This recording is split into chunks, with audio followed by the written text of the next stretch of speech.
Hi, I'm Rowena Smith, Managing Director for Australian Strategic Materials.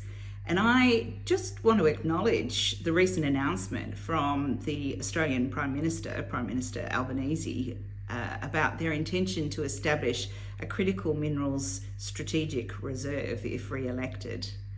ASM really welcomes this announcement. We see this as a major step forward for Australia's sovereign capability.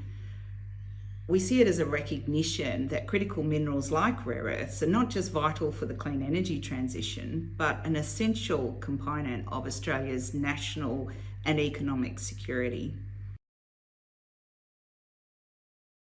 Our Dubbo project is uniquely positioned to support this strategic reserve. It's one of very few projects that are construction ready, with a broad basket of critical minerals that will be processed here in Australia.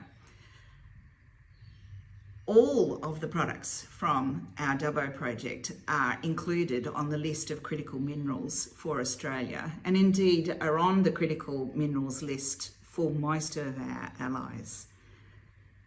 The Albanese government have said that if they're re-elected, they will be establishing a task force to work through the detail of how this strategic reserve will work, but they're certainly clear that they're looking at doing offtake arrangements as well as having a strategic stockpile.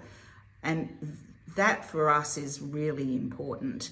You know, projects like the Dubbo project, in order to be funded, you need more than just government funding. We've made terrific progress with the ECA funding. We've got over $1.5 billion of letters of interest for the Dubbo project from various ECAs around the world. But you also want to see private investment in order to be able to take these projects through to construction. And the private investors really want to see offtakes, and they want to see pricing stability. And so, you know, this policy development that is being announced, we see it as a real opportunity to be able to establish those other two components that will enable projects like our Dubbo project to be able to be funded and brought into production.